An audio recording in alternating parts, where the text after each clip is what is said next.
The white ceiling drifted before her eyes, blurring into milky patches. And before we continue, friends, write where you're watching from and what you're doing right now. It's interesting to see how far our stories travel. Amy tried to take a deeper breath, but her chest tightened, as if a concrete slab had been laid on top of her.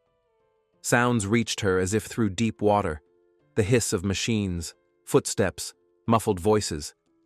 She couldn't move, couldn't part her lips. Even her eyelids barely obeyed, just a narrow slit of light, just fragments of words. "The condition is extremely serious," an unfamiliar male voice said, probably a doctor. "The hemorrhage is extensive. We've done everything possible, but the prognosis—" "I understand." She would recognize that voice out of 1,000. Bruce, her husband. 14 years together, 14 years of falling asleep to the sound of his breathing. "Tell me straight, doctor. What are her chances?" "Honestly, minimal. If there's no positive change in the next 24 hours, you should start preparing the paperwork." Bruce's voice was calm, businesslike. That was how he spoke to contractors when discussing lumber supplies for his furniture factories. "Prepare it. She won't survive. I'm a realist. I need to know the procedure. The inheritance, accounts, powers of attorney, everything is registered in her name. How much time do I have to—" Amy's heart jerked so hard the monitor started beeping. "Bruce, let's not rush," the doctor said, a note of awkwardness in his voice. "Your wife is still alive. She may be able to hear." "Oh, come on. Look at the readings. She's in a deep coma. And even if a miracle happens, with that level of brain damage, she'll be a vegetable. You said it yourself." "I said there could be consequences." "Don't play with words. I'm a businessman. I need specifics. The apartment, the country house, the share in the business, 3 cars, the accounts, all of this is hanging in the air right now. And I have obligations, partners, banks. Life goes on, and I need to know what I can count on." Amy wanted to scream, but not a sound came out. Only a tear slid down her temple onto the pillow, hot and helpless. 14 years. She had given this man 14 years of her life. She had built the business with him from scratch, back when they had a 1-bedroom apartment on the south side and an old Honda. It was with her money, from selling her grandmother's apartment, that they opened their first workshop. It was she who sat up nights doing the accounting while he drove around the state looking for clients. It was she who convinced her uncle, a deputy minister, to give them their first major contract. And now he was standing by her bed, discussing the inheritance while she was still breathing. The voices faded away. The doctor and Bruce stepped into the corridor to continue their conversation. Amy was left alone with her despair and the beeping machines. She didn't know how much time passed. Minutes, hours, an eternity. Consciousness came in waves. Darkness rolled in. Then the white ceiling reappeared. At some point, she heard rustling behind the curtain separating her bay from the next one. Someone was fussing, moving things around. A metal bedpan clinked. "There we go, Rachel. Hold on. I'll change the sheets now." A young woman's voice, soft, with a light southern accent. "Thank you, dear," an old woman croaked from behind the curtain. Fabric rustled. Then Amy heard another voice, also female but sharp and unpleasant. "Daria, are you here? Did you hear the news?" "What news?" "That one from room 6, the one who came in dripping with gold, the rich guy's wife. Basically, her husband is already getting the documents ready. The doctors say she's not going to make it, and he's practically glowing. Walking around, calling someone, giggling. A nurse from admissions heard him on the phone saying, like, 'Finally, now we'll really live.' That's awful. That's not even all. You know what Linda from Post 3 said? She overheard him in the smoking area, calling his mistress. The same one, the secretary. And he tells her, 'Sweetheart, it'll all be over soon. She'll stop suffering, and we'll get married. Just need her to hold on until Monday. My last transfer paper will be ready on Friday.' No way. So much for love till death. They say they've been together 3 years now, that Phoebe. And the wife had no idea. She did everything for him, carried the whole business on her back. He's only a director on paper. Without her, he's nothing. She found him a chief accountant, contracts, connections. And this is the thanks she gets. The footsteps moved away. Amy lay staring at the ceiling, feeling something slowly turn over inside her. The tears stopped. Something else was rising from the depths, dark, cold, sharp. Not despair, not pain, anger, pure, ringing anger. Phoebe, the secretary, 3 years. Amy remembered that girl, 25, long fake nails, duck lips, always glued to her phone. Bruce had hired her herself a year and a half. No, 3 years ago. 3 years. God. All those business trips, meetings with partners, negotiations late into the night. All those new shirts he started buying himself, even though he used to hate shopping. The new cologne. The guy at the store recommended it, don't you like it? Gym 3 times a week, a new smile, a new sparkle in his eyes. And she, the fool, had been happy. Her husband was taking care of himself, good for him. But he was taking care of himself for another woman, and now he was waiting for her to die. Just hold on until Monday, until the last transfer paper. The monitor started beeping faster. Her heart was pounding, her temples throbbing. A nurse appeared instantly, a quick blue-clad shadow, the smell of antiseptic, cold fingers on her wrist. Easy, easy, it's all right. Amy forced her lips apart. A rasp came out. Can you hear me? The nurse leaned closer, and Amy saw a young face, wide brown eyes, a beauty mark above her upper lip. You're awake? Oh my God! Doctor! Doctor! She's conscious! Everything spun after that. Bright light in her eyes, questions, injections, darkness again, then waking up once more. When Amy finally came to, it was morning outside. She was in a private room now, no longer in intensive care, somewhere else, with a normal bed, a TV on the wall, and a bouquet of lilies on the bedside table. Her head still felt like it was splitting, her arm was wrapped in bandages, an IV hidden underneath. Welcome back, a voice said from the doorway. Amy turned her head. A girl about 25 stood there, the same one with the beauty mark. Only now she wasn't in medical scrubs but regular clothes. Jeans, a simple gray sweater, her hair pulled into a messy ponytail. She was holding a tray with a hospital breakfast. I'm Daria, an orderly. Well, technically I'm trained as a nurse, but for now I work as an orderly. No open position yet. I was on shift when you started getting better. How are you feeling? Amy tried to answer, but her tongue wouldn't cooperate.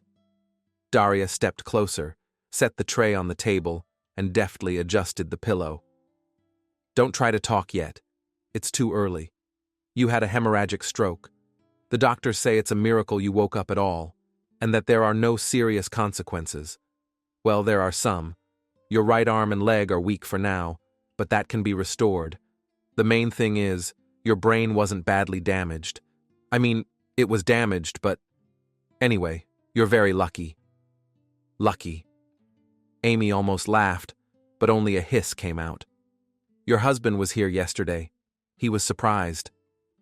Something in Daria's tone made Amy tense. Their eyes met. You heard, Daria said quietly. It wasn't a question. Amy nodded with effort. Daria looked away, straightened a napkin that was already perfectly aligned. I don't know what you're planning to do, and it's not my business. But if I were you, I'd be careful. Very careful. He thinks you don't remember anything. The doctor told him that with this kind of stroke, amnesia is common, especially around the acute phase. Your husband was happy about that. Very happy. She paused, then added in a near whisper, I heard your conversation. Well, his conversation. When he was talking to the doctor about the documents, the inheritance. I was changing the neighbor's sheets and heard everything. And later in the corridor, when he was on the phone, I'm sorry for interfering. It's just wrong. You don't do that to people. Amy closed her eyes. Wrong. Yes, it was wrong. 14 years wrong. But he did it, which meant she could too. When she opened her eyes, Daria was still standing beside her. "Help me," Amy whispered. Her voice was like sandpaper, the words hard to form. "Please." Daria looked at her for a long time, carefully. Then she nodded. The first week in the hospital blurred into one long, sticky smear of IV drips, injections, procedures, and endless lying in bed. Amy learned to move the fingers of her right hand again, learned to sit up again, learned to speak without her voice shaking. The doctors shook their heads and called her a phenomenon. Nurses whispered behind the door, "With a hemorrhage that severe and almost no after effects, can you believe it?" Amy knew it wasn't a miracle. It was stubbornness, anger. That same cold, ringing anger that had appeared when she heard her husband talking to the doctor. She held on to that anger like a life preserver, and it kept her from sinking. Bruce came every day. He brought fruit, flowers, magazines. He sat beside her, held her hand, said all the right words. "I was so scared, honey. I thought I was going to lose you. You're everything I have." Amy looked at him like she was seeing him for the first time. The dimple in his chin she used to love. The gray eyes with that spark. Once they had seemed warm, smart, honest. Now she noticed different things. How he kept sneaking looks at his watch. How his smile never reached his eyes. How he tensed up whenever his phone rang and quickly rejected the call. Nothing important. Work. She played along. Smiled the weak smile of someone recovering, squeezed his hand with her stubborn, clumsy fingers and said, "Thank you, sweetheart. I'm so glad you're here." And every time he left, Daria showed up in the room, usually with some excuse like changing the sheets or checking the IV, and they exchanged looks, short ones, knowing ones. By the 5th day, Amy could speak normally.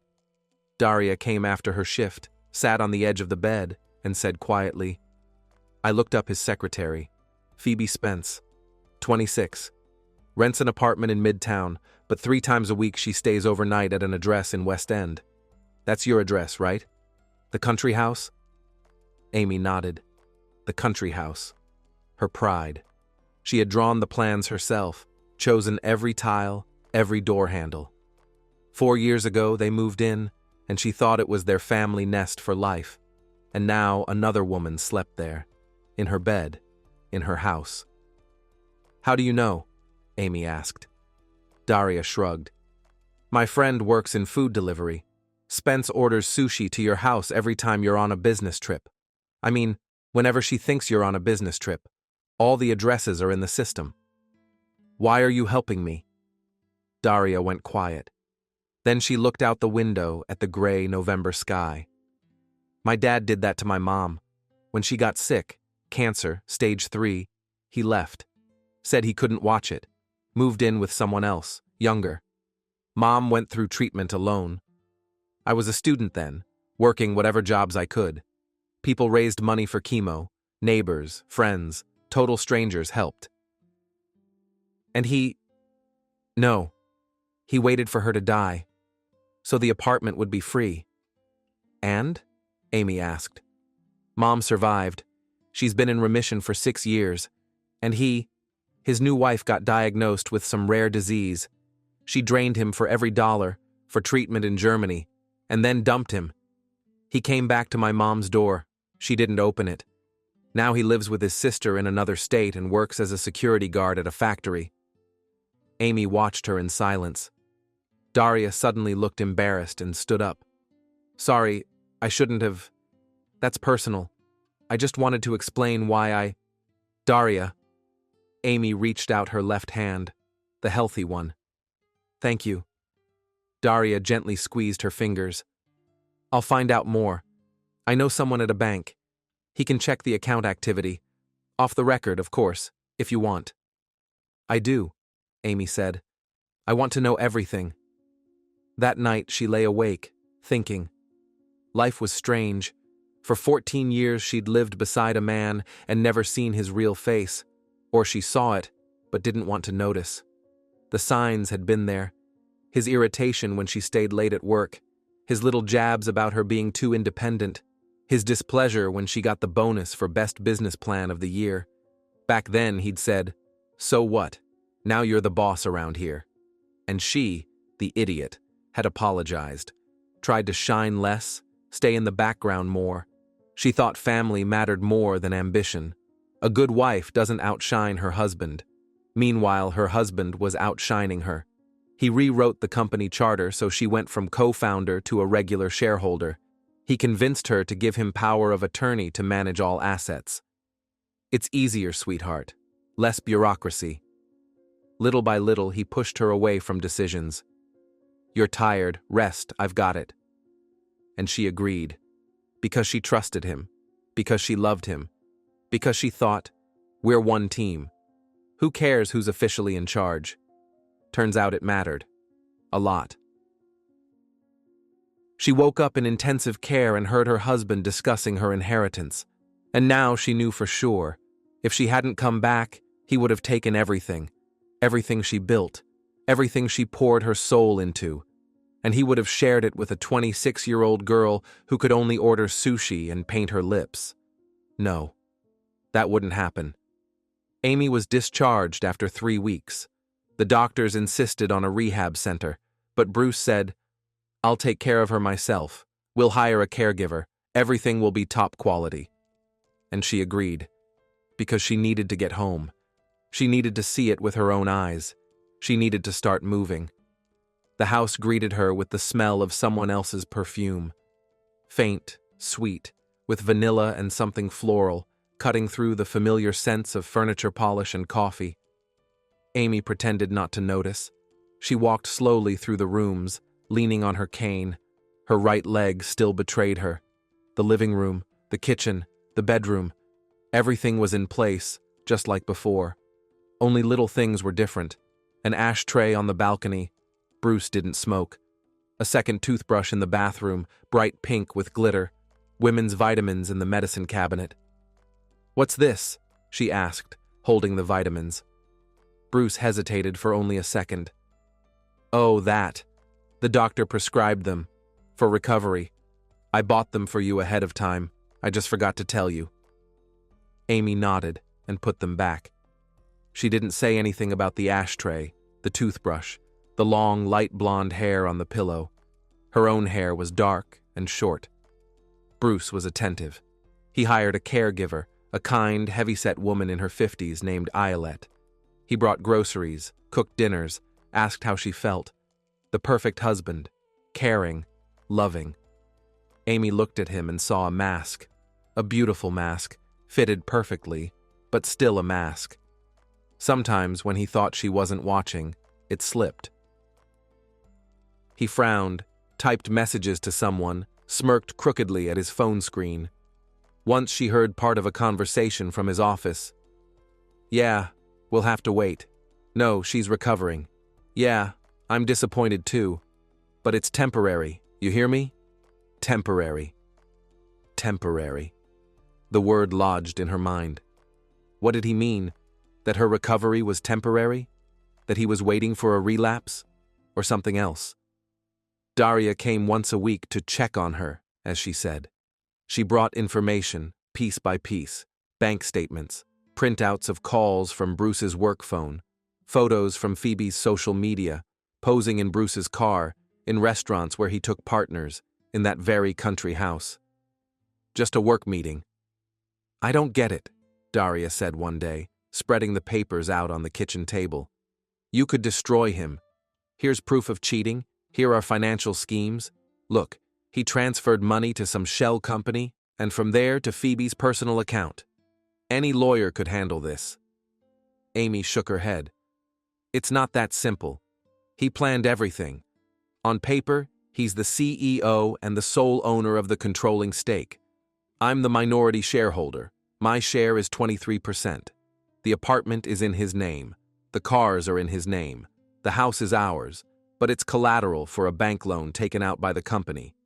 If I file for divorce, He can bring everything down, bankrupt the firm, sell off assets, move the money. I'll be left with nothing. But that's not fair. Fair is what you can make happen. Amy looked at Phoebe's photo, laughing with her head thrown back, champagne glass in her hand. He thinks I'm weak, that after the stroke I'm helpless. Let him think that. It's my advantage. So what are you going to do? Amy smiled. For the first time in many weeks, it was a real smile. Sharp, almost predatory. I'm going to play his game, just better. Eilert, the caregiver, turned out to be a gift from God. Not because she took good care of Amy, that went without saying. But because she loved to talk. Over tea, over lunch, during evening binge-watching. She told stories about her life, her kids, her grandkids, her neighbors, and casually about what had been happening in the house while Amy was in the hospital. He was celebrating, Eilert said once, lowering her voice. I heard it from the previous caregiver. She worked here the first few days after you were hospitalized. She said every night there were guests, music, laughter. This young girl was always around, blonde, thin, acting like she owned the place, going through your things, trying on your jewelry. And he let her, just looked at her and smiled. Amy listened and filed away every detail, every word. Trying on jewelry, her grandmother's sapphire earrings, her mother's wedding band, the necklace she'd bought herself for her 40th birthday. That girl touched her things, wore her clothes, slept in her bed, and Bruce allowed it. Eilert, Amy said one evening, you've worked in wealthy homes for years. Oh, for years, the caregiver nodded. I've seen it all. Divorces, scandals, affairs, everything. In your experience, what do smart wives do in situations like this? Eilert narrowed her eyes with a sly look. Smart wives, Amy, first make sure they're protected. Documents, money, connections, and only then do they go to war. Because war on an empty stomach isn't war, it's suicide. And if the husband controls all the money, then you find the money he doesn't control, or you create it. Amy thought about that. Create it. Interesting. That night she couldn't fall asleep for a long time, just lay there staring at the ceiling. Bruce was snoring beside her. He'd come back from a trip at dawn, smelling of wine and those same sweet perfumes. She didn't say a word. She just lay there and thought. She had a degree in economics, 10 years of real business experience, connections she'd built for years. Many of the company's partners preferred dealing with her, not Bruce. She knew the production side, the market, the people, and she had one thing Bruce didn't know about, a Swiss bank account her grandmother had opened long ago and left to her. There wasn't a fortune there, around $200,000, but it was enough to start, enough to buy time. In the morning, she called Daria. I need your help, but this is bigger than just collecting information. I'm listening. You said you're trained as a nurse. What else? Accounting courses. I have a driver's license. Why? Do you want to work for me? A pause. In what sense? In the literal sense. I need someone I can trust, someone who will be my eyes and hands while I play the role of the sick little lamb. I'll pay you 3 times what you make at the hospital, plus a cut of future profits, if this works. And if it doesn't, then I lose everything and you find another job. But I don't plan to lose. Daria was silent for a few seconds. Then she said, When do we start? A strange double life began. For Bruce, Amy was still his recovering wife, weak, grateful, a little scattered after the stroke. She mixed up words, forgot dates, asked the same obvious questions twice. The doctor had warned that could happen, and Bruce happily believed it. It was convenient for him to have a wife who was basically a vegetable. He hid less and less. He called Phoebe right in front of Amy, slipped out to work in the evenings, came home at dawn. Once Amy found a receipt from a jewelry store in his suit pocket, a diamond ring, $120,000. Not her size. Meanwhile, the real Amy moved. She reached out to old partners, the ones who'd known her before Bruce, who respected her brain and her grit. She explained the situation, asked for meetings, quiet ones, behind her husband's back. Many agreed. It turned out Bruce's reputation in business circles wasn't as spotless as he thought. Suppliers complained about late payments. Clients complained about declining quality. Partners complained about his arrogance and unwillingness to compromise. A few big contracts held only because of personal relationships, and those relationships were with Amy, not Bruce. "Your husband has gotten way too bold this past year. Sorry to put it like that," Kieran Keynes told her. He owned a chain of furniture stores and had been her partner and friend for years. They met at a small coffee shop on the edge of the city, far from curious eyes. "He ruins deliveries, jacks up prices, talks down to my managers. I tolerate it only because I know you, Amy. Only because of you." "Kieran, what if you had an alternative?" Keynes raised an eyebrow. "What do you mean?" "I mean a new company, with the same quality as before, back when I controlled production, with normal deadlines and fair prices." "You're going to start your own business?" "I'm going to take back what was stolen from me, just in a different way." Keynes stared at her for a long moment. Then he smirked. "Amy, I always knew you were smarter than your husband. Tell me the plan. I'm listening." The plan was simple and complicated at the same time. Amy couldn't compete directly with Bruce's company. She didn't have the resources, and a court battle would drag on for years. But she could do something else. Create a new company that would pull away the key clients. Not all of them. Only those who had worked with her personally. And there were plenty. Daria became indispensable. She raced around the city, met with people, gathered information, delivered documents. Officially, she was hired as Amy's household assistant. Bruce barely noticed. He rarely noticed staff at all. To him, Daria was just another helper who cooked and cleaned. He didn't know that in the evenings, that helper was writing business plans and negotiating with potential investors. "Are you sure this is legal?" Daria asked once, when they were bent over another contract. "Completely. I'm not using anything that belongs to Bruce's company. No technologies, no client database, no trademark. I'm just rebuilding old relationships. People have the right to work with whoever they want. If they want to work with me, that's their choice." "And your stake in his company? 23%. Amy smirked. "Let him choke on it. In a year it'll be worth pennies. Maybe sooner." Spring arrived quietly. The trees outside turned green. The air grew warmer, softer. Amy had almost fully recovered. No more cane. Her hand obeyed again. Her speech had been normal for a long time. But for Bruce, she was still sick. He'd gotten used to it and completely let his guard down. Phoebe now showed up at the house openly.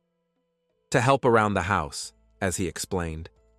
The girl strutted through the rooms, touched things, bossed the caregiver around.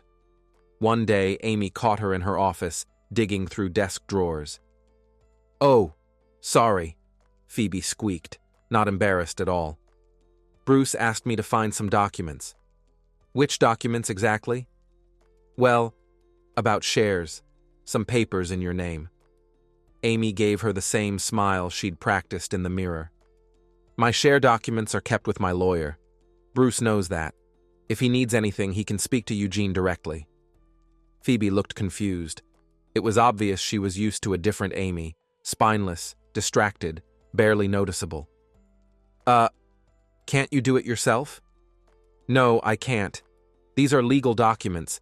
I don't keep them at home for security reasons." She turned and walked out, leaving Phoebe standing in the middle of the office. Daria was waiting for her in the hallway. "They're looking for your shares," Amy said quietly. "Then he's planning something, either to sell them or transfer them. If he rewrites your stake to himself or to Phoebe, you'll lose your last leverage. He can't do that without my signature." "He can't, but he could forge it, or pressure you, or—" She paused. "Or wait until something happens to me again." Daria went pale. You think he's capable of... I don't rule anything out anymore. That same night, Amy called her lawyer. Eugene, I need your help, urgently and confidentially.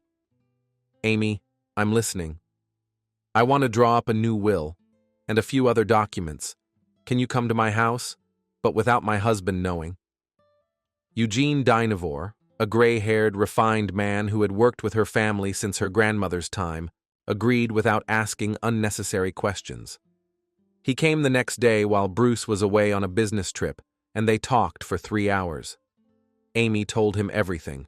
The conversation in intensive care, Phoebe, the financial schemes. The lawyer listened in silence, took notes, occasionally shaking his head. All right, he said finally. The situation is complicated but not hopeless. Here's what I suggest. The plan was elegant. Amy would transfer her shares into a trust fund. Formally, the shares would remain hers, but she wouldn't be able to dispose of them without the trust's consent. And neither would Bruce, even if he somehow got her signature. Eugene would become the trustee. The beneficiaries would be Amy's future children, and until then, a charitable organization. Is this legal? Amy asked. Absolutely. You have every right to manage your property. Your husband won't be able to challenge this. He'll be furious. Probably. But by the time he finds out, it will already be too late. The documents were signed a week later. Amy looked at her signature and felt a strange calm. The first step was done. Now the second. The company was called Forest Tale. A little naive, a little childish, but Amy chose the name on purpose. It was meant to evoke warmth, comfort, home. Exactly what Bruce's products had lost after he squeezed every last drop out of production for profit. Formally, Daria was listed as the founder. It was safer that way. Amy appeared only as a modest consultant with a minimal salary. Their first order came from Cain's, small, just to test them. They delivered on time, and the quality exceeded expectations. Cain's placed another order, then another, then recommended them to friends. By summer, Forest Tale already had 5 regular clients and its own small workshop, a rented hangar in an industrial zone where 2 craftsmen worked. The revenue was modest, but steady, and most importantly, it grew every month. Bruce noticed nothing. He was too busy. His company was going through hard times. Several major clients suddenly terminated contracts, oddly enough, the very ones who had once worked closely with Amy. Suppliers began demanding prepayment, even though they used to offer delays. The bank refused to extend the credit line. The risk assessment had changed. Bruce was frantic, nervous, yelling at employees. A few times he snapped at Amy. It's all because of your illness. I burned all my nerves, and now this on top of everything. She listened in silence and apologized. A devoted wife, a loyal companion, a weak shadow, while at night she sat over Forest Tale reports and smiled. The crisis in Bruce's company broke out in the fall. Amy learned about it from Daria, who overheard a phone call when Bruce was screaming at the chief accountant. What do you mean the accounts are frozen? What tax audit? You said everything was clean. It turned out Bruce had gotten carried away with optimization. The shell companies he used to funnel money to Phoebe had attracted the tax authorities' attention. An audit began. Schemes surfaced that he thought no one would ever discover. He was facing not just fines, but criminal charges. Amy, you have to help me, he said one evening. He looked pale and worn, eyes red from lack of sleep. None of his usual polish remained. We need to sell your stake, urgently. The money will go to cover debts and bribes. I mean fines. Otherwise, it's prison. You don't want your husband to go to jail, do you? Amy looked at him for a long moment. My shares are in a trust, she said calmly. I can't sell them. What? Since when? Since spring. I transferred them to a fund, for risk protection. Eugene advised it. He said in case of my death, it would be safer. Bruce froze. Then his face twisted. You, you knew? Knew what exactly? About, about, about what, Bruce? She still spoke calmly, evenly. About you discussing my inheritance while I was in a coma, about Phoebe, about how you were waiting for Monday so it would all be over. She stood up and walked to the window. Outside, the autumn trees were turning yellow. Yes, I knew. I heard everything. From the very first day. Silence. Amy didn't turn around, but she heard his heavy breathing behind her. And all this time you were waiting, preparing. I was building my life without you. What life? You're sick. You can't manage without me. Now she turned, smiled that same smile, sharp, predatory. Can I? We'll see. The divorce was fast and ugly. Bruce resisted, threatened, begged, offered to start over. Then he hired lawyers who tried to prove that Amy had been mentally unfit when she signed the trust documents. It didn't work. Eugene had anticipated that too. There were medical certificates, witness statements, video recordings of the signing. In the end, the apartment was divided equally, as the law required. The country house had to be sold to cover the company's debts. Phoebe, once she realized the money was gone, disappeared in an unknown direction. Rumor had it she found herself a new sponsor, a divorced banker. And Amy? Amy flourished. In a year, her small forest tale grew into a serious business. Keynes became her partner and invested in expanding production. The best craftsmen came to them, those who once worked for Bruce and left because of delayed wages. Clients followed one after another. Word of high-quality furniture at reasonable prices spread quickly. Daria became head of development. It's temporary, Amy said, until you finish your second degree and become a full deputy. Daria laughed. Oh, come on, what deputy? I'm just an orderly. But she studied in the evenings after work, and Amy knew this girl would go far. She never saw Bruce again. She only heard that the criminal case was quietly buried thanks to connections, but his reputation was destroyed. The business collapsed for good. The last news was that he'd moved somewhere to Texas and got a job managing someone's vacation resort. Phoebe, by the way, came back 6 months later. The banker turned out to be married and had no intention of divorcing. She tried to reach Bruce, but he didn't answer. The last anyone heard, she was working as a consultant in a beauty salon. Justice exists, Ayelet said when Amy told her how it all ended. It just sometimes comes late, but it always comes. On an autumn evening, exactly 2 years after that day in intensive care, Amy sat on the terrace of her new house. Not as big as the old one, but cozy, warm, hers. A cup of tea in her hands, a blanket over her knees. Beside her dozed a ginger cat named Ginger, whom Daria had picked up near the subway. Outside, the sunset was fading. The trees stood golden. The air smelled of smoke and apples. Neighbors were burning leaves.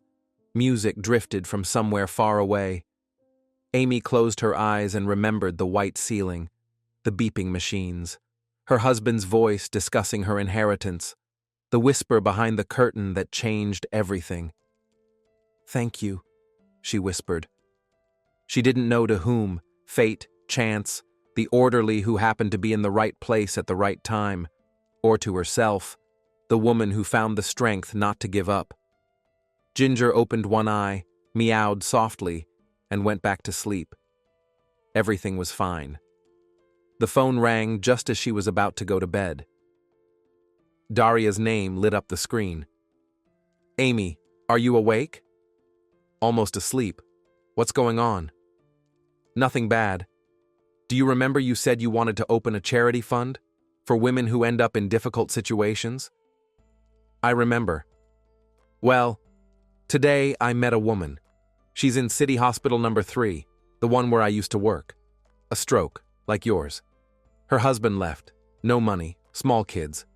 She's very much like you were back then, when we met. Lost. She doesn't know what to do." Amy was silent for a moment. "I remember where City Hospital number 3 is. I'll go there tomorrow morning." "I knew you'd say that." Daria? Yes? Thank you for not walking past me back then. A pause. Then quiet laughter. You're thanking me? You changed my life. I was nobody, an orderly with no prospects. And now I'm a director. I have a goal, a purpose. You did that. We did it together, and we'll keep doing it. Good night, Daria. Good night, Amy. Amy put the phone down and smiled. Outside, it was completely dark, but inside she felt light. In the morning, she went to the hospital. City Hospital number 3 greeted her with the familiar smell of chlorine and endless corridors. Amy walked through them with a confident stride, no cane, no weakness. Nurses watched her pass, an expensive coat, straight posture, calm eyes. No one would believe that 2 years ago she had lain in a similar room, unable to move her arm. The woman's name was Ruth, 32 years old, 2 children, boys, 4 and 5.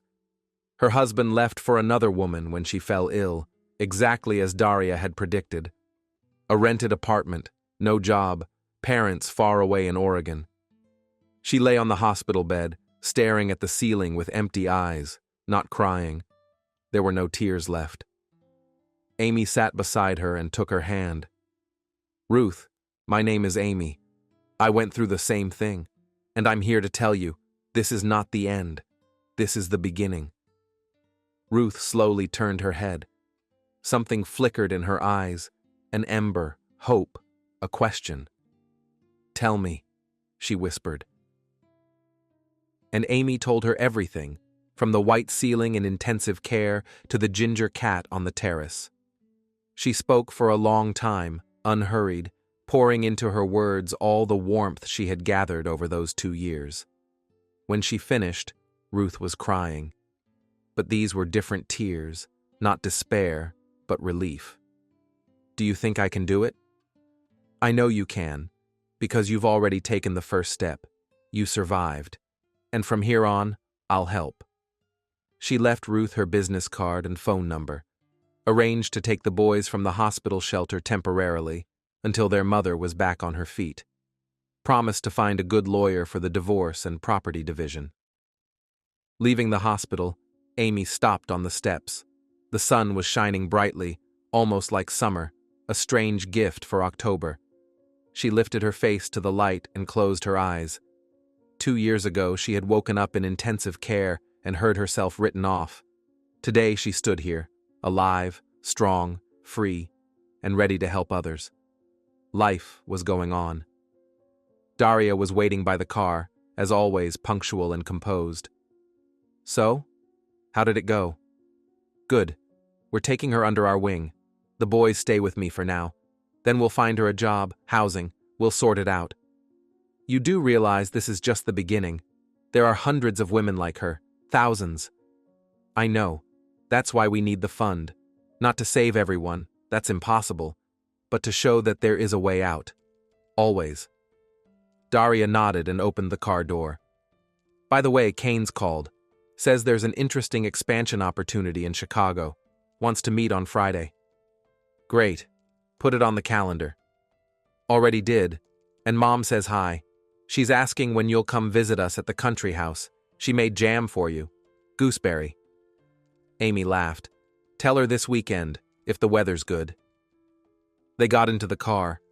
Daria started the engine, and the city stretched past the window, gray, ordinary, alive. People going about their business, cars honking, pigeons pecking crumbs on the sidewalk. Ordinary life, the kind that's so easy to lose and so sweet to find again. Amy leaned back in her seat and closed her eyes.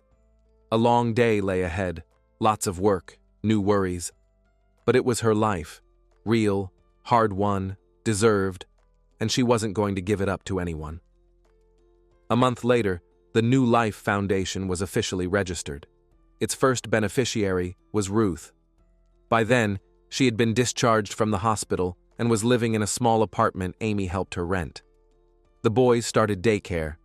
Ruth herself began working remotely from home so she could stay close to her children. The money wasn't much, but it was enough. And most importantly, She had a purpose again. "You know," she said to Amy one day as they drank tea in her tiny kitchen, "back then, in the hospital, I had already decided. I thought, I'll get discharged and that's it. I can't anymore. I'm tired of fighting. And then you came, and I realized, if you could do it, so could I. You didn't just help me. You gave me my life back." Amy hugged her in silence. No words were needed.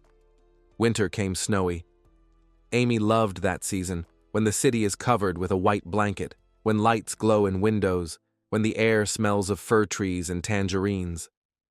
This year, for the first time in a long while, she didn't spend Christmas alone.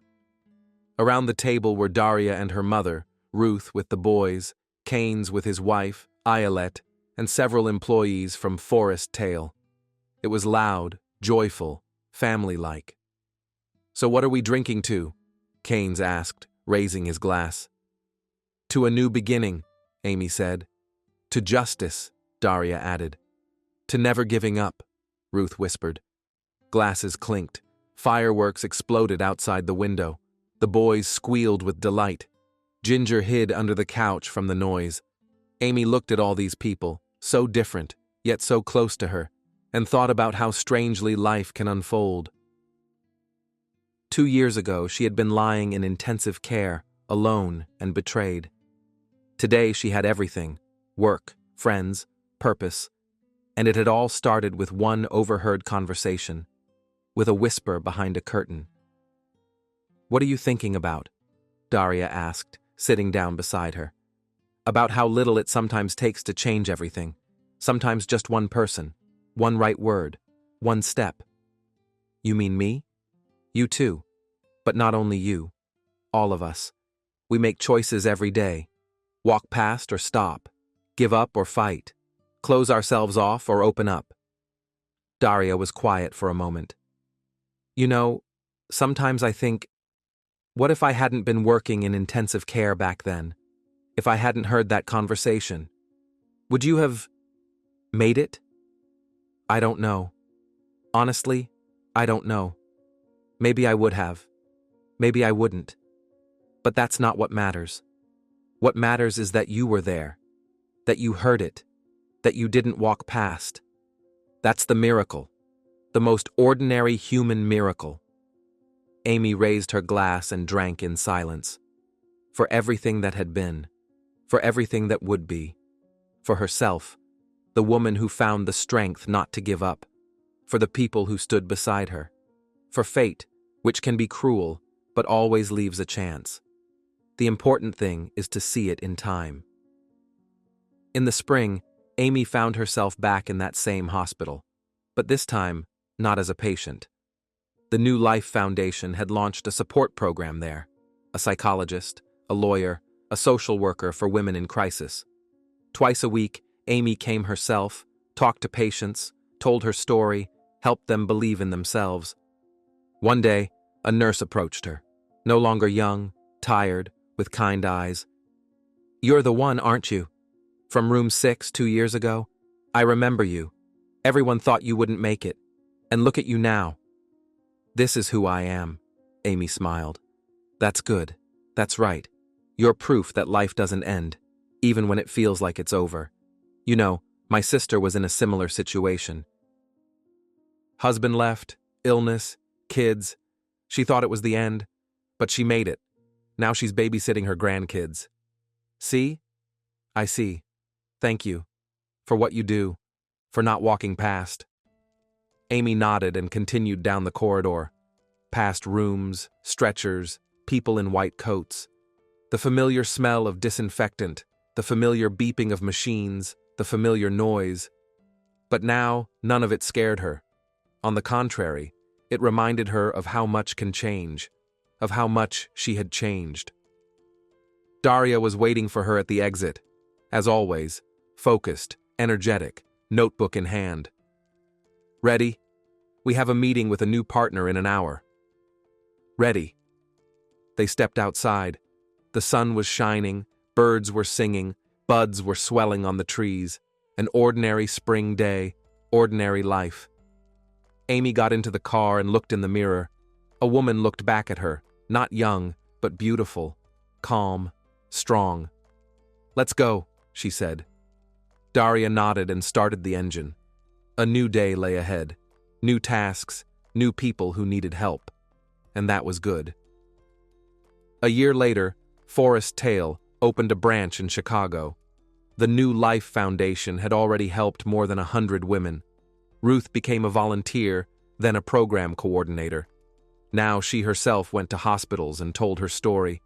Daria defended her thesis and officially became deputy CEO. Keynes joked that soon Amy would take over the entire furniture market in the country. And Bruce showed up at the doorstep of the Forest Tale office one day. Rumpled, older, wearing a cheap jacket with shiny elbows. He asked for a minute. Amy agreed. He sat across from her, twisting a cap in his hands. His eyes darted around. His voice trembled. "I wanted to apologize for everything. I know it's stupid, that you won't forgive me, but I had to. I needed to say it." She listened in silence. "I lost everything. My job, my money, Phoebe. Yes, she left. For someone else. When she found out there was no money. I'm alone now. Living with my sister, working as a security guard at a mall. And all this time, I've been thinking about what I did to you. How I waited. How I hoped you would die." His voice broke. "I don't know how to live with that. How to look at myself in the mirror. I was a monster. And you have every right to hate me." Amy was silent for a long time. Then she stood up and walked to the window. "I don't hate you, Bruce." "No? No.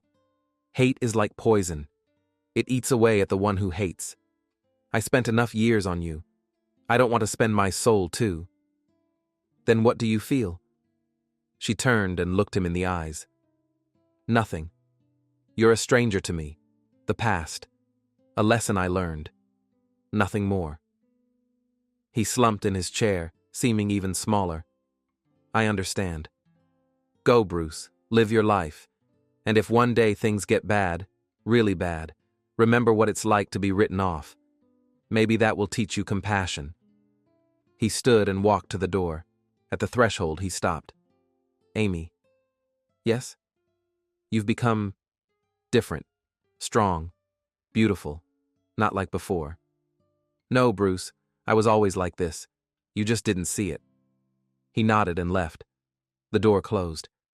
Amy stood by the window watching him walk down the street, a hunched figure in the crowd. Then she turned away. Daria peeked into the office. "Everything okay?" "Yes, it's over." "You're sure?" Amy smiled. "Absolutely."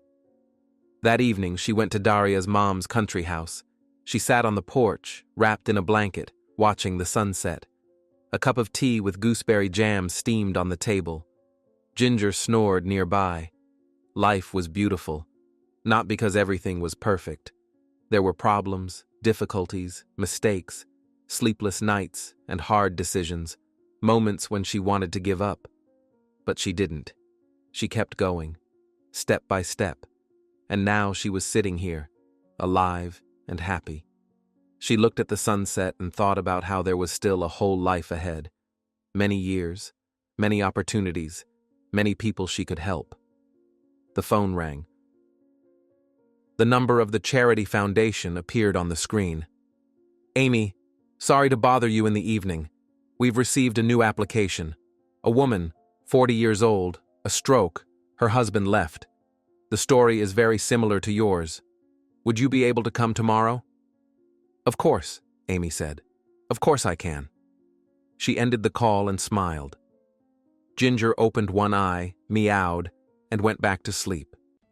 Tomorrow would be a new day, and she was ready for it. Amy finished her tea and sat on the porch a while longer, listening to the evening sounds, crickets chirping, a dog barking in the distance, leaves rustling in the wind. Daria's mom, July, came out of the kitchen, wiping her hands on a towel. "Amy, would you like some more tea? Or will you have dinner with us? I fried some cutlets with potatoes." Thank you, July. I'd love to. At dinner, they talked about simple things: the weather, market prices, the neighbor's cat that had kittens, and now everyone was being offered one. July talked about her garden. The tomatoes did great this year, but aphids ruined the cucumbers. Daria laughed at her mom's pest control recipe. You just have to talk to them, she said. Then they'll leave. Amy listened and felt something warm spread through her chest. This was real happiness. Not money, not status, not a huge house. Simple things. A warm dinner, kind people nearby, cutlets with potatoes, and conversations about nothing. You know, July suddenly said, putting her fork down, I worried so much about my daughter. When she went to work as an orderly, I thought that was it. The girl was lost. Medical education, and she's cleaning floors in a hospital. I was ashamed to even tell people. Mom, Daria blushed. What, Mom? I'm telling the truth. And now I look at her and my heart is happy. A director, wearing suits, driving a car. And it's all thanks to you, Amy. You believed in her when no one else did. July, Daria believed in herself. I just gave her a chance. No, that's not true. A chance is only half of it. The main thing is seeing in a person what they don't see in themselves. You saw it. God bless you for that. July crossed herself, and Amy noticed tears glisten in her eyes. A simple woman, rural, with hard-working hands and fine lines around her eyes. She had been through so much: illness, her husband's betrayal, years of hardship, and she endured, and raised a daughter she could now be proud of. Thank you, Amy said quietly, for Daria, for raising her the way you did. Oh, come on, she's just an ordinary girl. Not ordinary, Amy objected. She saved my life, literally. July looked at her daughter, then at Amy. Then she stood up and hugged them both at once, tight, in a motherly way.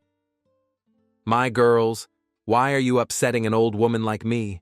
Let's drink some tea instead, with jam, and enough of the sad stuff. They drank tea until late in the evening, talked about plans, dreams, the future. Daria spoke about her project. She wanted to open a rehabilitation workshop where women after a stroke could learn to work with their hands, create something beautiful. Amy listened and thought how impressive she was, how smart, and how lucky it was that fate had brought them together back then, in that hospital corridor. Amy stayed the night in the country. It was too late to go back to the city, and she didn't want to anyway. The room was small, with an iron bed and embroidered curtains on the window. It smelled of hay and apples. Amy lay down, pulled the quilt over herself, and instantly fell into a deep, calm sleep without dreams. In the morning, she was woken by a rooster. A real live rooster from the neighbors.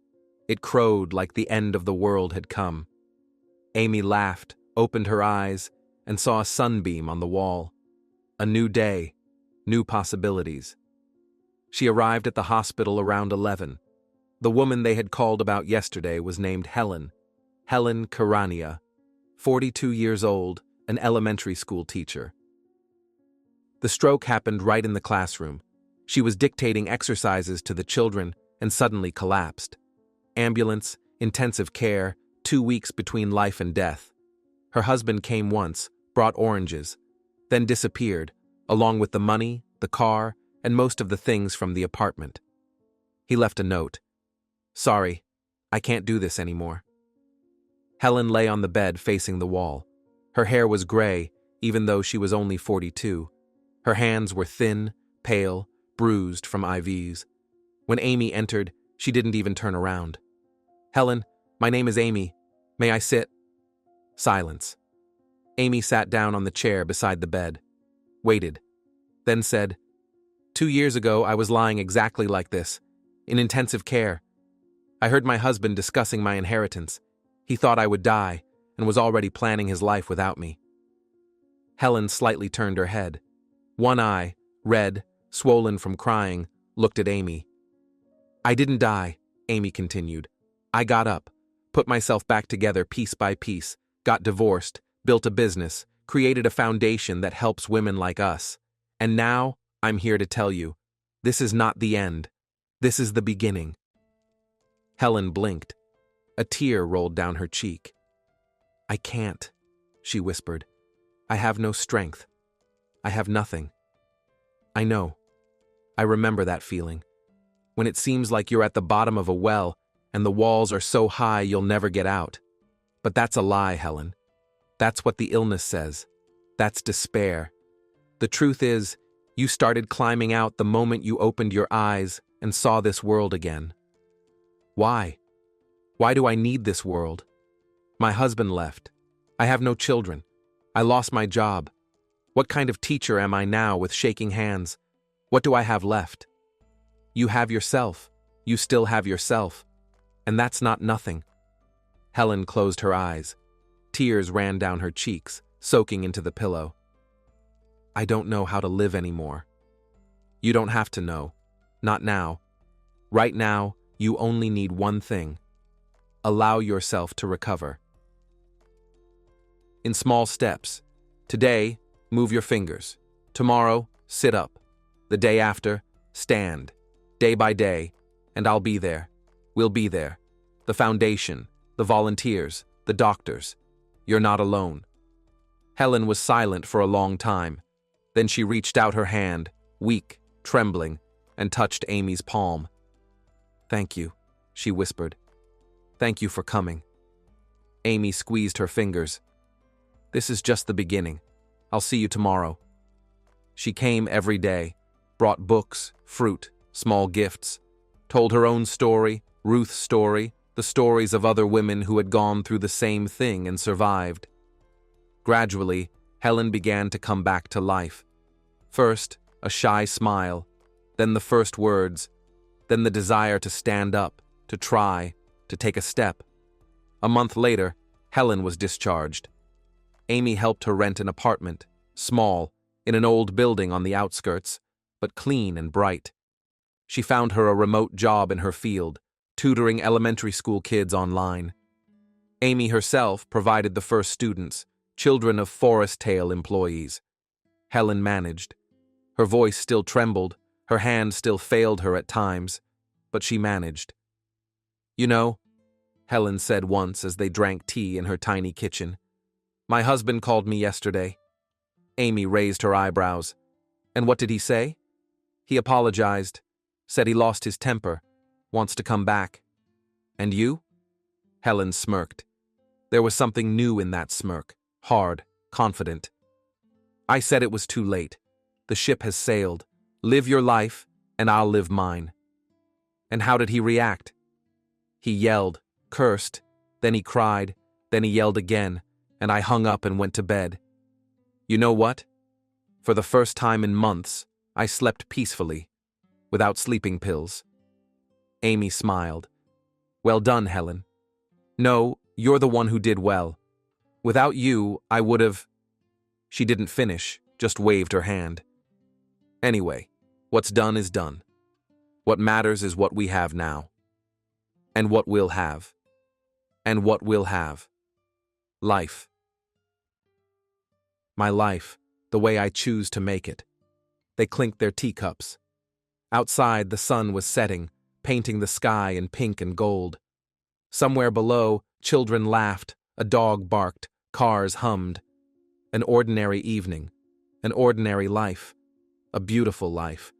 Spring turned into summer, summer into autumn. Forest Tail kept growing, new orders, new clients, new employees. Keynes joked that soon Amy would ruin him by stealing all his customers.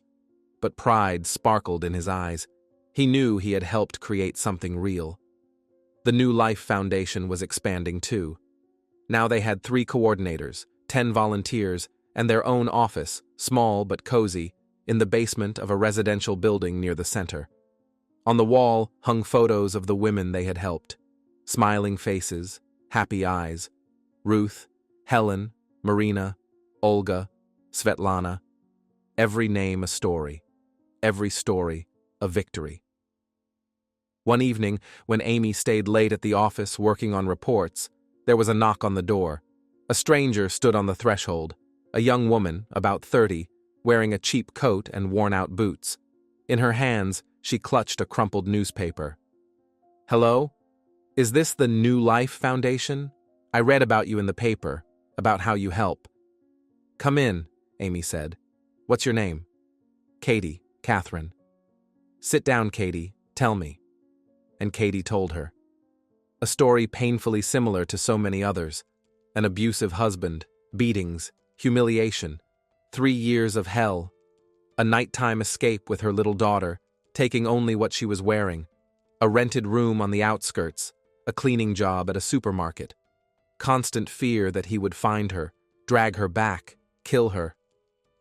"I don't know what to do," she said, wiping her tears. "I have no money, nowhere to live, the job pays nothing. And he calls and threatens me. Says he'll take my daughter away, that I'm nobody, and he's a respected man, a lawyer, everyone knows him."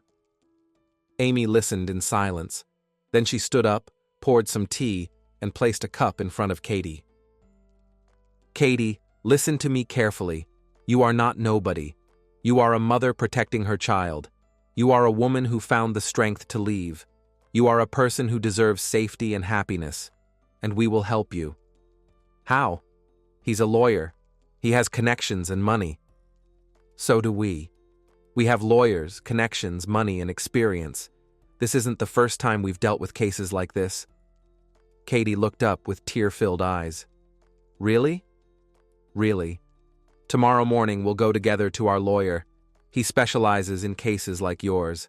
Then we'll find you proper housing, not a room, but an apartment in a safe area.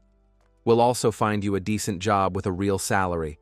And as for your husband, lawyer or not, connections or not, the law is on your side.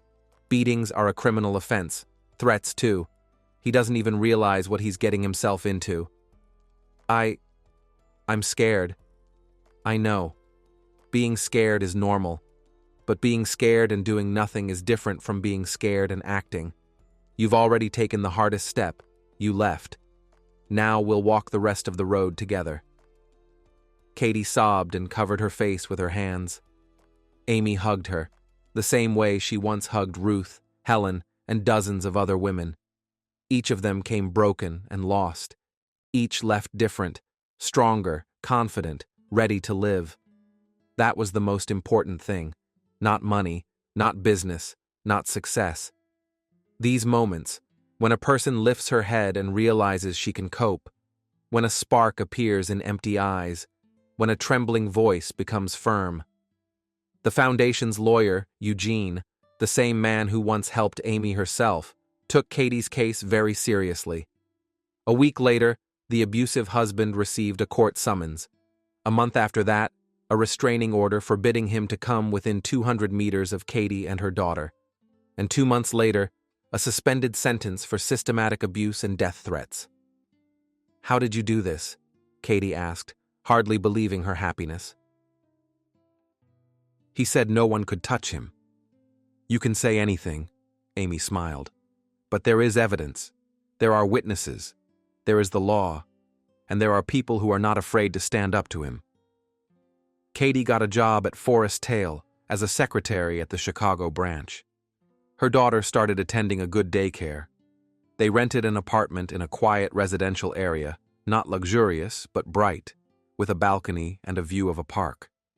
Life was getting back on track. And Amy kept doing what she did every day, meeting women, listening to their stories, helping them climb out of the pit. It was hard, emotionally and physically. Sometimes she came home completely drained, collapsed on the couch, unable to move. Sometimes she cried from helplessness, from anger at the unfairness of the world, from compassion for those she hadn't managed to save. But the next morning, she got up and went again, because she knew it mattered. It was necessary. It was her path. One day, Daria asked, "Amy, aren't you tired? You've been doing this for years. Maybe it's time to rest? Go somewhere? Take a break?" Amy thought for a moment. "You know, Daria, I once dreamed of something else. A quiet life. A husband, children, a house, a garden, baking pies, walking with grandchildren, reading by the fireplace. I thought that was happiness. And now? Now I understand that happiness isn't a place or a state. It's a process. It's when you do something meaningful, something bigger than yourself. When you see the result of your work in someone else's eyes. When you know the world is a little better because you're in it. That sounds beautiful. It sounds true. I'm not tired, Daria. I'm living, truly living, for the first time in many years. Daria nodded. Something flickered in her eyes. Understanding, respect, maybe love. Then I won't get tired either, she said, as long as you're here. That winter was especially cold. Snow fell for weeks, burying streets, covering cars, turning the city into a white silence. Amy loved that kind of weather. There was something cleansing, primal about it. She often took evening walks alone through quiet side streets, listening to the crunch of snow under her feet and thinking about many things. One evening during such a walk, she wandered into an old neighborhood on the outskirts, the same one where Katie once rented a room. Gray 5-story buildings, peeling entrances, a playground with broken swings. Not the nicest place, but for some reason, Amy stopped there. An old woman sat on a bench by an entrance, small, hunched, wrapped in a down shawl and an old coat. She watched the falling snow and silently moved her lips, as if praying or talking to herself. "Good evening," Amy said, coming closer. "Aren't you cold sitting here?" The old woman looked up, a wrinkled face, faded, almost transparent eyes. But there was such clarity and depth in them that Amy instinctively held her breath. "I'm not cold, dear. I'm used to it. Worked my whole life in the cold. Construction, then a farm. Now I just sit and watch.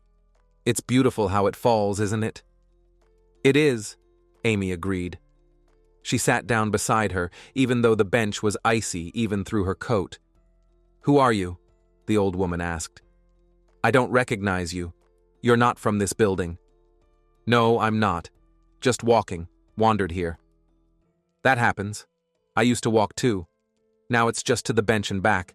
My legs don't hold me anymore." They fell silent. The snow kept falling, quiet, unhurried. "My name is Hallie," the old woman said. "Hallie.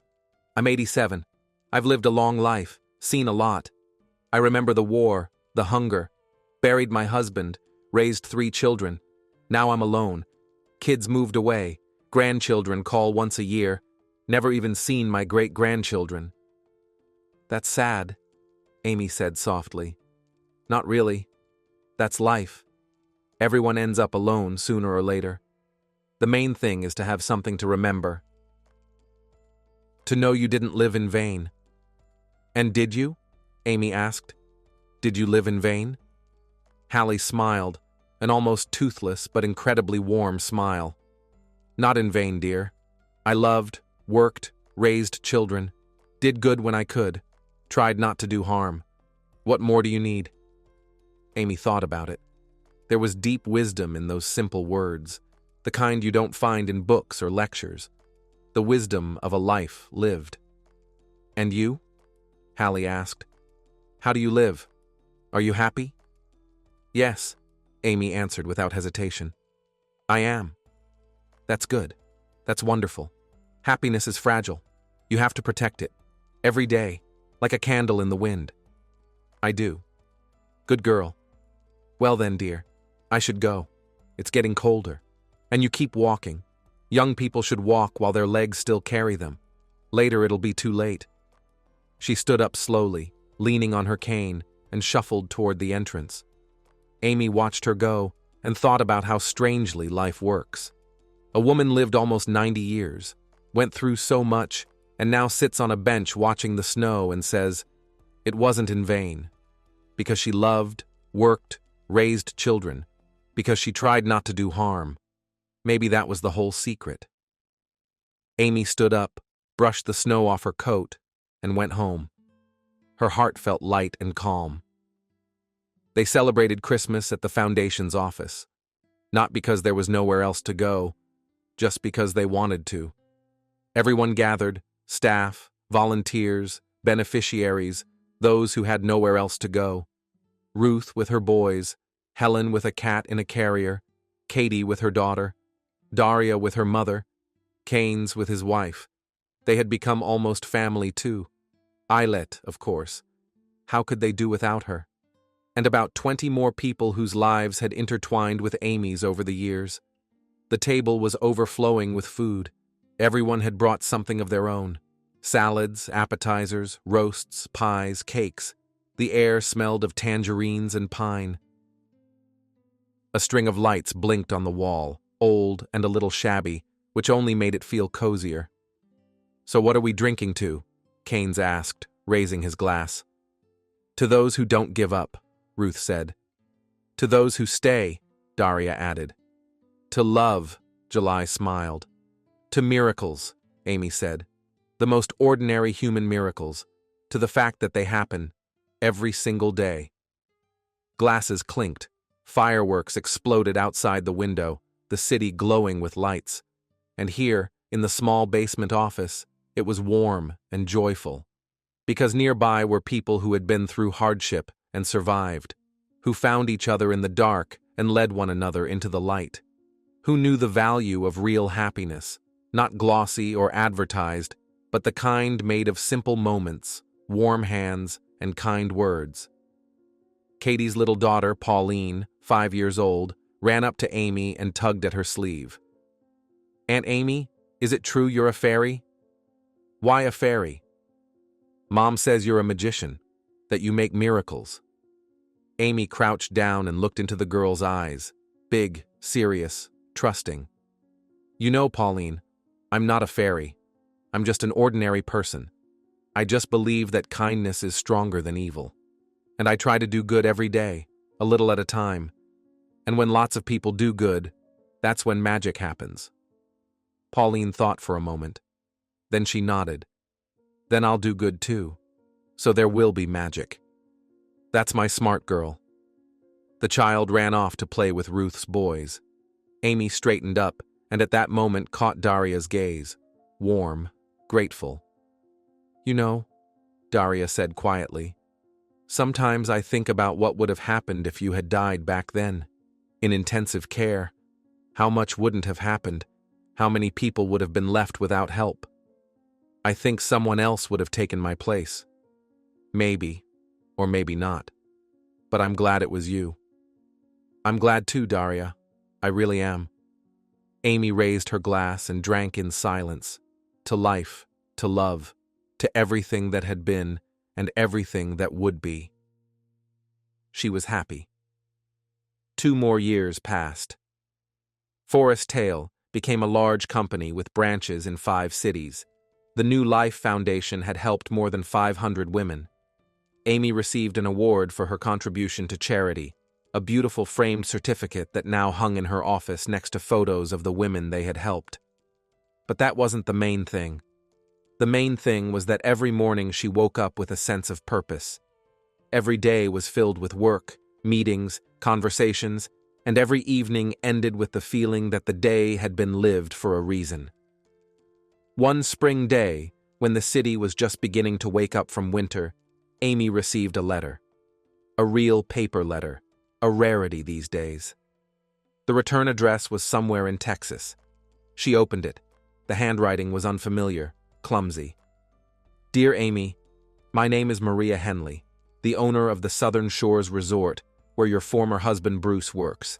He asked me to write because he doesn't have the courage himself. He has cancer. Stage 4. The doctors say a few months. He wants to ask for your forgiveness. In person. If you find the strength to come, he would be grateful. If not, he will understand.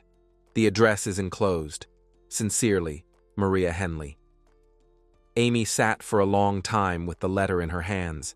She looked out the window, where the first cherry blossoms were blooming. She thought, Bruce, the man who had once been her entire world, the man who betrayed her at her hardest moment, the man she hadn't seen for 4 years, since the day he came to apologize and she told him, "Live your life." And now he was dying, and he wanted to see her. She called Daria. "I need to leave for a few days, to Texas. Can you handle things without me?" "Of course. Did something happen?" "Bruce, he's sick. They're asking me to come." A long pause. "Are you sure you want to do this?" "I'm not sure, but I feel like I have to." "Then go. I'll take care of everything." "Thank you, Daria." "No need. You know I'm always here." The plane flew for several hours. Amy didn't sleep. She looked out the window at the clouds and thought about the past, about the present, about the strange turns of fate. 4 years earlier, when she learned the truth, she was consumed by anger. Cold, ringing anger that helped her survive, get back on her feet, build a new life. Later, the anger faded, leaving indifference. Bruce became no one to her, a stranger, the past, a lesson. She didn't wish him harm, but she didn't wish him well either. She simply didn't think about him. And now, he was dying. And for some reason, it touched her. Not pain, not pity, something else. Maybe the understanding that death reconciles everyone. Maybe the need to close that chapter completely. Or maybe simple human compassion, the kind she had learned over the years. Southern Shores turned out to be a small, run-down resort on the shore of a bay. The season hadn't started yet, and the place looked abandoned. Rusty swings, empty loungers, a closed cafe. The owner, a large woman in her 60s with a tired face, met Amy at the gate. "You're Amy? I'm Maria. Come on, he's waiting for you." They crossed the yard to a small cabin at the back of the property. Maria opened the door and let Amy go in first. "Bruce, you have a visitor." The room was cramped and dark. It smelled of medicine and that special scent that lingers where a seriously ill person lives. On the bed by the window lay Bruce, or rather, what was left of him, emaciated, yellowish, with sunken eyes. He looked like a mummy, not the confident man she once knew. "Amy," he rasped. She stepped closer and sat down on a chair by the bed. "I came. Thank you. I didn't expect it." Silence. "How are you?" he finally asked. "Good. Better than ever." "Yes, I've heard. About your company, about the foundation. You did well." "Thank you." Silence again. Seagulls cried outside. The bay murmured. "Amy, I wanted—" He started coughing, long, painful spasms. "I wanted to say, I'm sorry, for everything. I was nothing, a complete nothing. And you deserved better." Amy looked at him, at this broken man who had once been her husband, and felt nothing but sadness. No anger, no resentment, no triumph. Just sadness, for wasted years, for dreams that never came true, for what could have been if he had made different choices. "I forgave you a long time ago, Bruce," she said quietly. "Not for you, for myself, so I could live on." "Really? Really? Hate is poison. It eats away at the one who hates. I didn't want to spend my life on that." He closed his eyes. A tear rolled down his cheek. "I ruined so much. So much. Phoebe left. The business collapsed. Friends turned away. And now, I'm dying alone in this backwater. And you—" He opened his eyes and looked at her. "You became so strong, so beautiful. I was a fool. I didn't value you. I didn't see what happiness I had right beside me. It's all in the past, Bruce. There's no point in regretting it." There is a point. Because I understood something. Only now, when it's already too late. I realized that money, success, women, all of that is garbage. What's real is being loved. Loving someone. Having someone who holds your hand when things are bad. You had that person, and you lost her. I know, and that's the worst part. Not the cancer, not death. but the fact that I destroyed everything myself. Amy took his hand, dry, hot, fragile like a bird's. He flinched. Amy, I can't give you back the past, Bruce. I can't love you the way I once did. That's gone.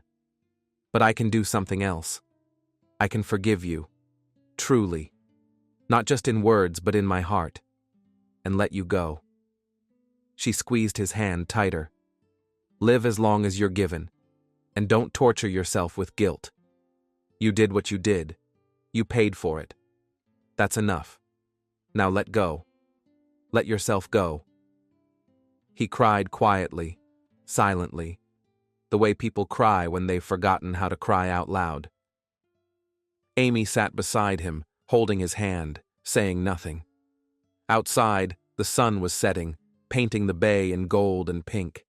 The seagulls still cried, the waves still murmured. The world went on living. She left the next morning.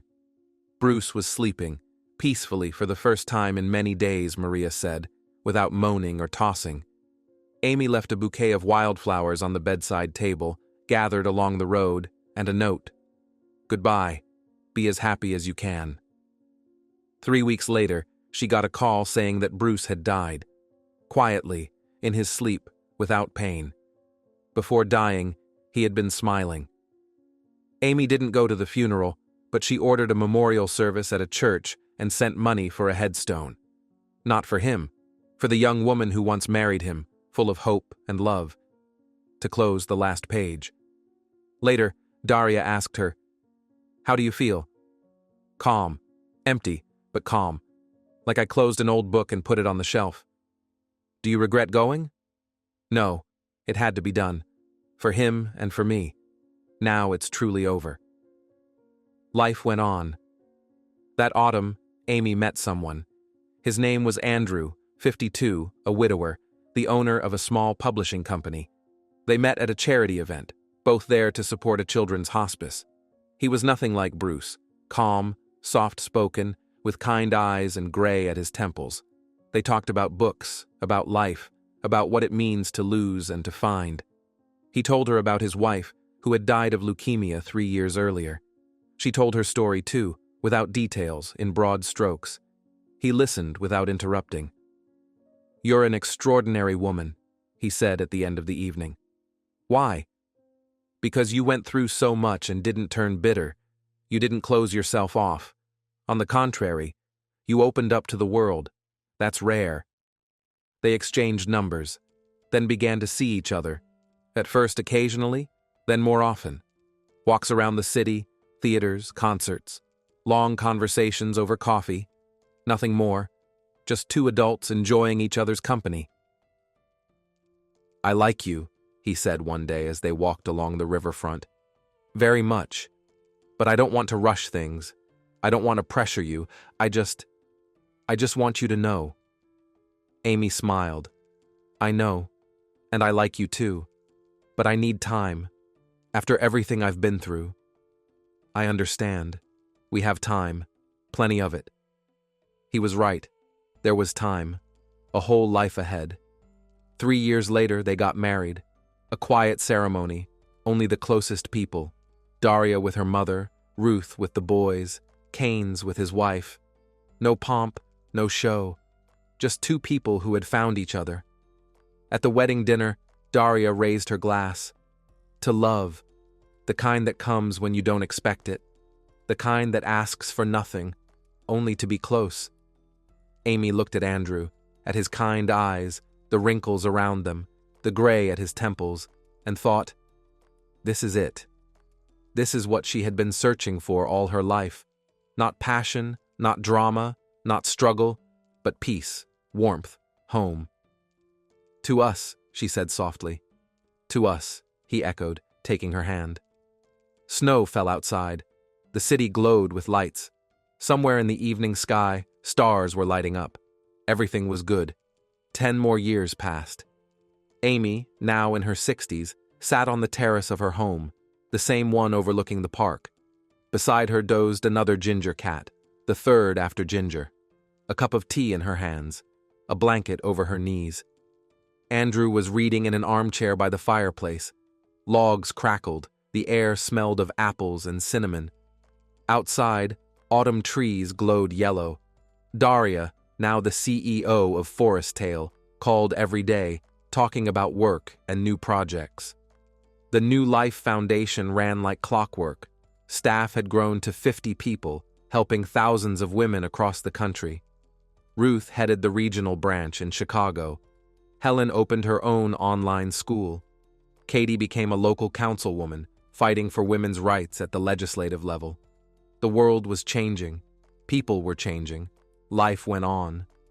The phone rang. An unfamiliar number appeared. Hello?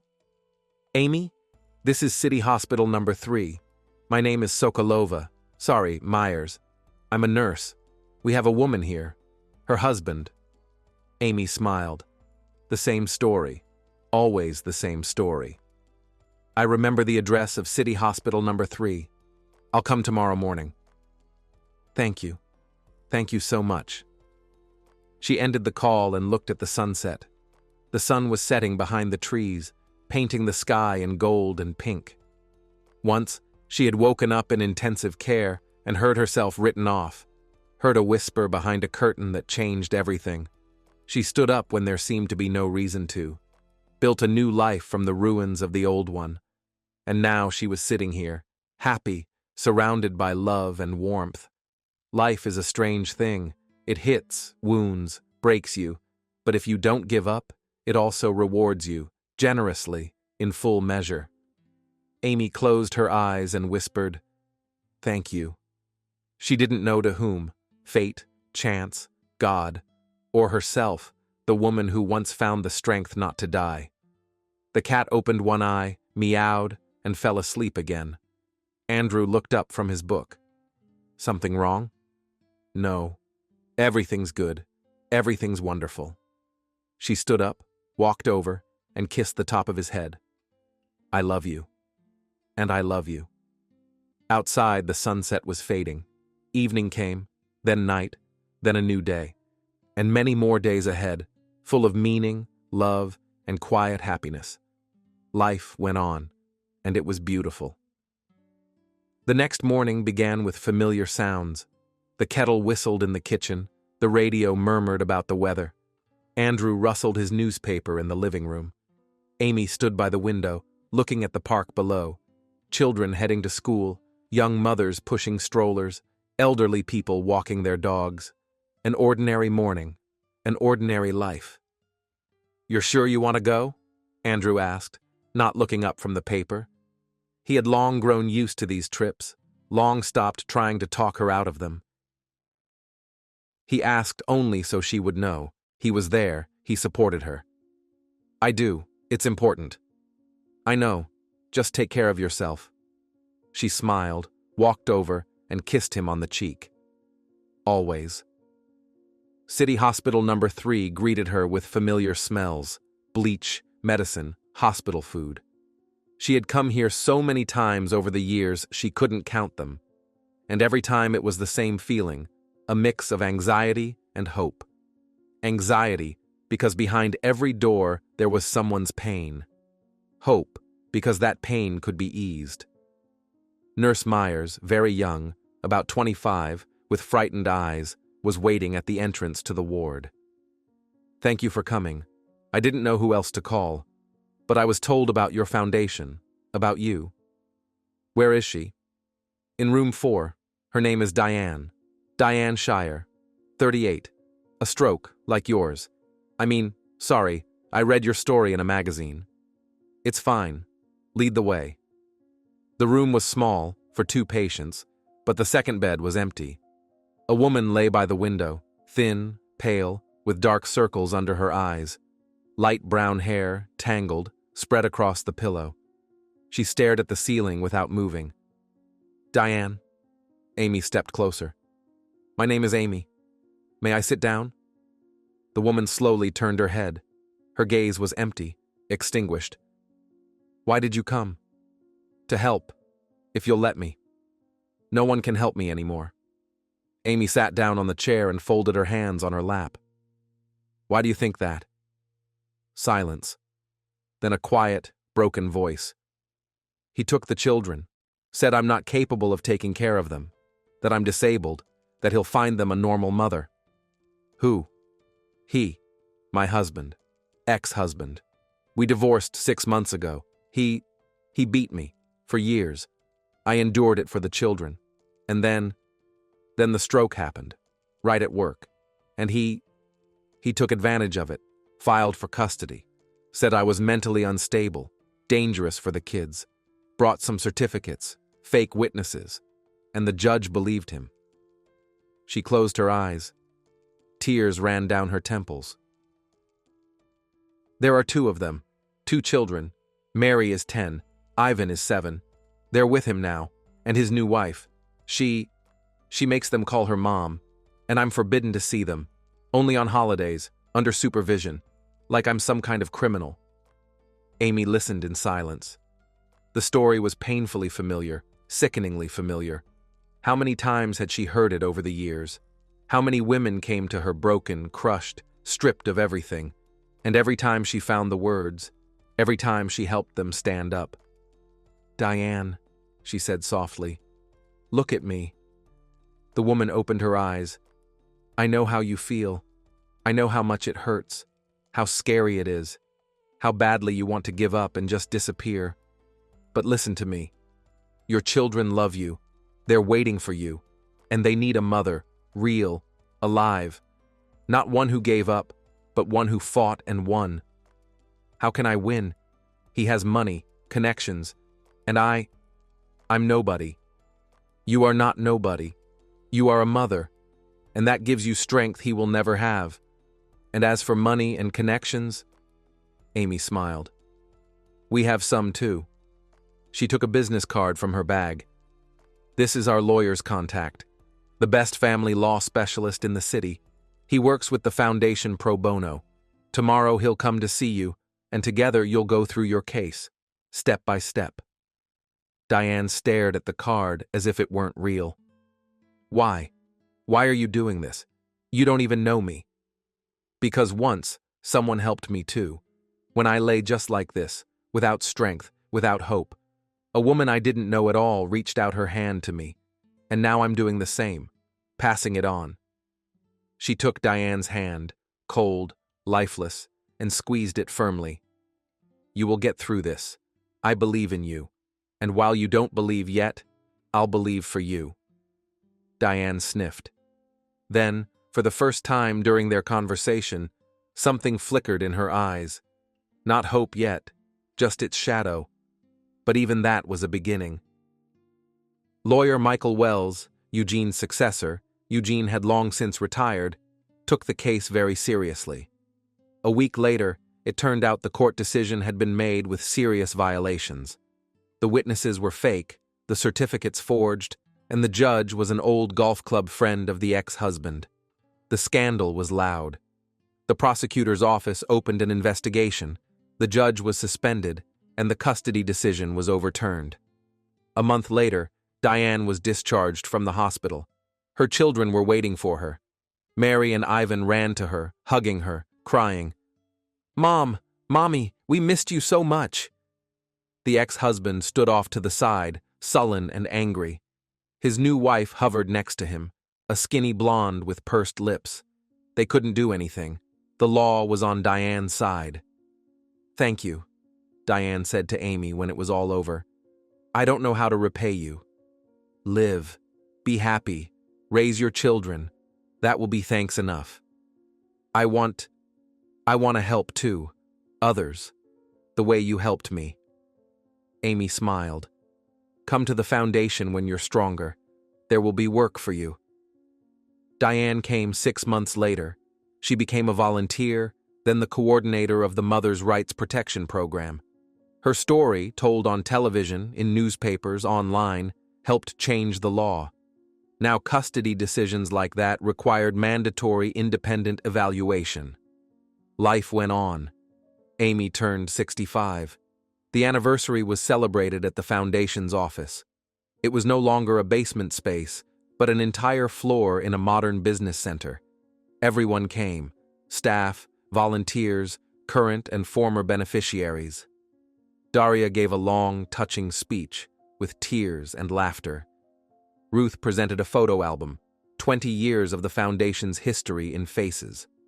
Diane read poems she had written herself, clumsy, unpolished, but sincere. To you.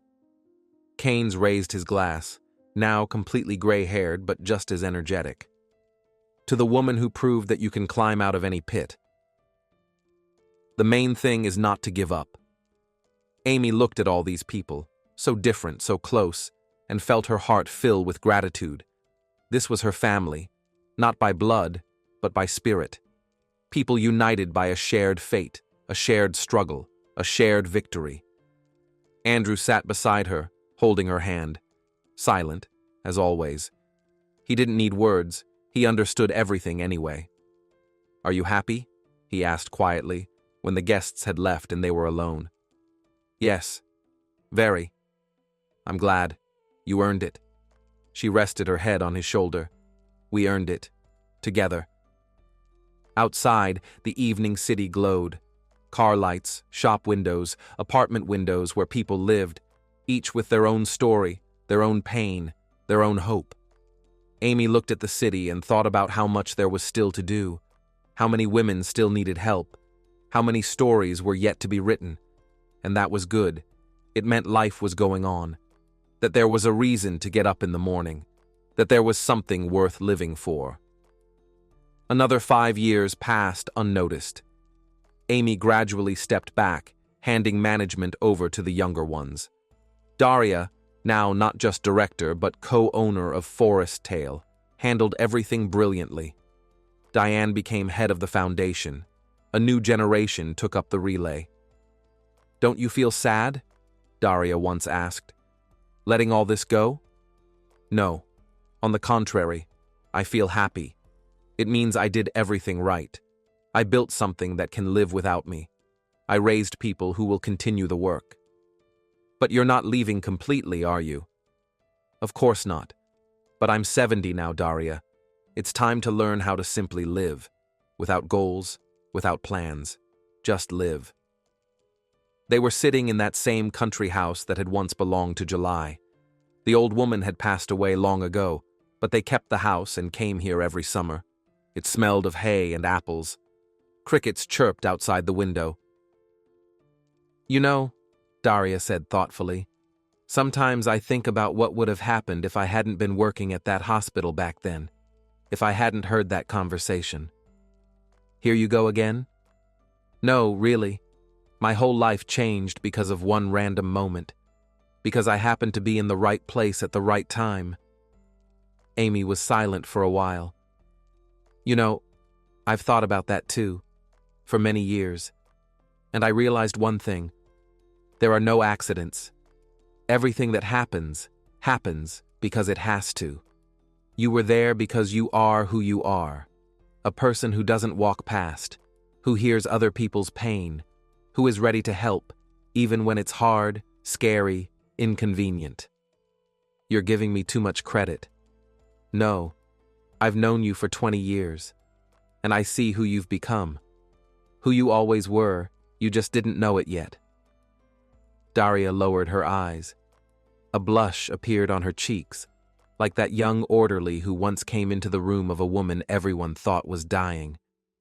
"Thank you," she said quietly, "for everything, for believing in me, for giving me a chance.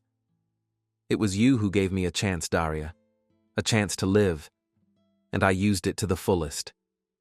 They hugged, tight, like a mother and daughter, like friends, like two women bound by something greater than blood. The last year of Amy's life was quiet and bright. The illness crept up unnoticed. First fatigue, then weakness, then a diagnosis that left no hope. Cancer. Late stage. A few months. She accepted it calmly. She didn't cry or complain.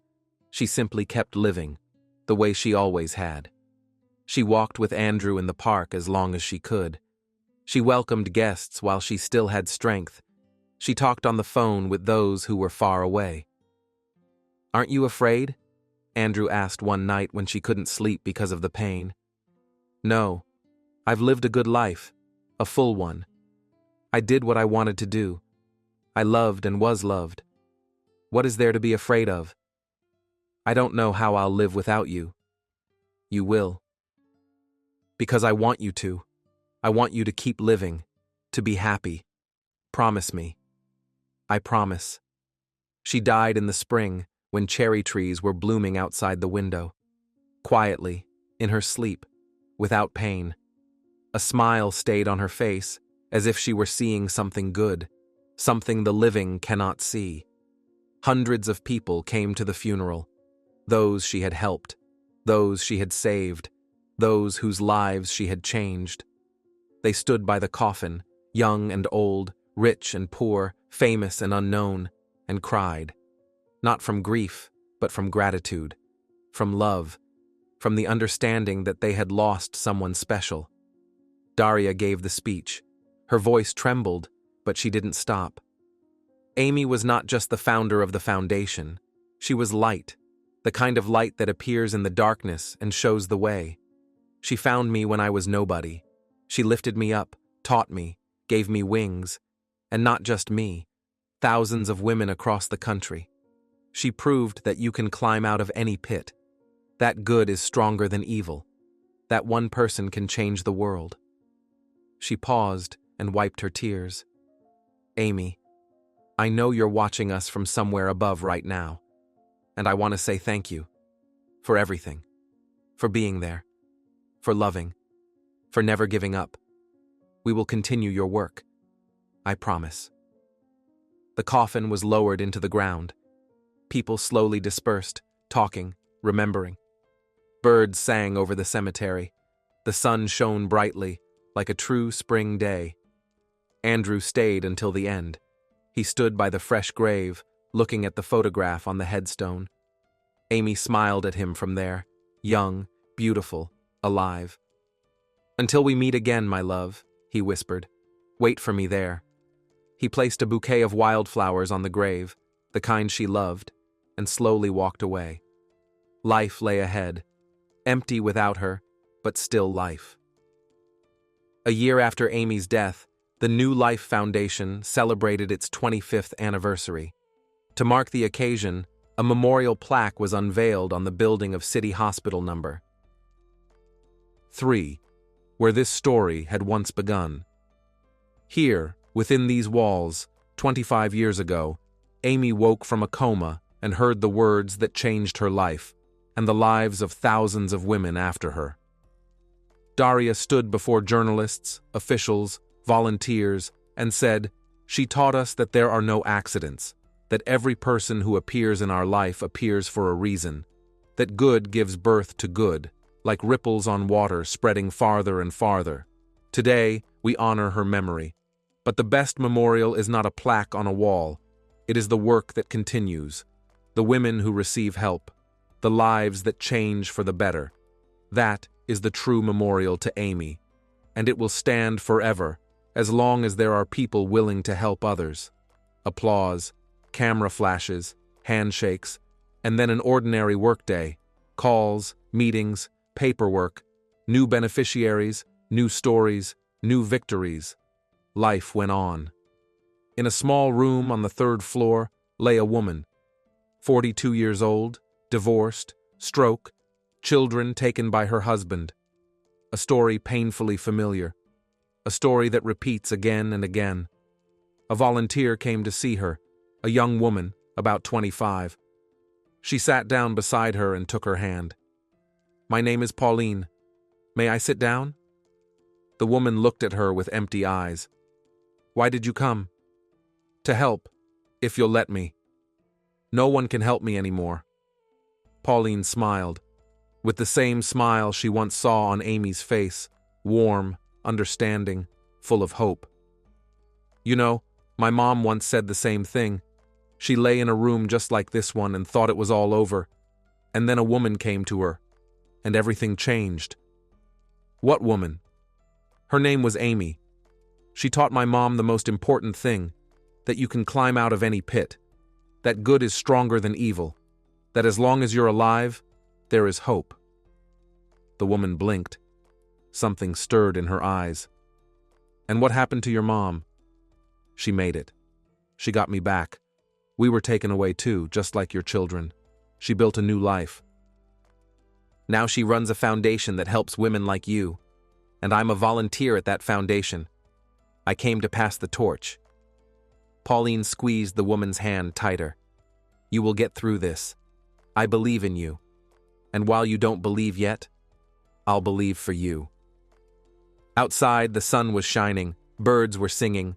Life went on, just as it always had, hard, unfair, but beautiful. Full of pain, but also full of hope. Full of loss, but also full of finding. And somewhere out there, beyond the clouds, Amy was watching and smiling. Because she knew her work lives on, her love lives on, her light lives on, forever. Many years later, when Daria, Diane, and Pauline had also grown old and passed on, the New Life Foundation continued its work. New people, new faces, new stories. But the essence remained the same: to reach out to those who have fallen, to lift those who cannot stand on their own, to light a flame in the darkness. On the wall of the main office hung Amy's portrait, that same photograph from the memorial where she smiled young and bright. Beneath it was a plaque with her words, "There are no accidents. Every person enters our life to teach us something or to learn something. The most important thing is not to walk past." Every morning, dozens of people passed by that portrait. Employees, volunteers, beneficiaries. They stopped, looked at the smiling face, read the words on the plaque, and then went on to do what she did, to help, to save, to love, because that was the meaning. Not money, not fame, not success, but simple things. A hand reached out, a kind word, a warm look. Seeing a person, not a position, not a status, not an appearance, but a person, and helping them simply because you can. Amy knew this. She passed it on to others, and they passed it on further.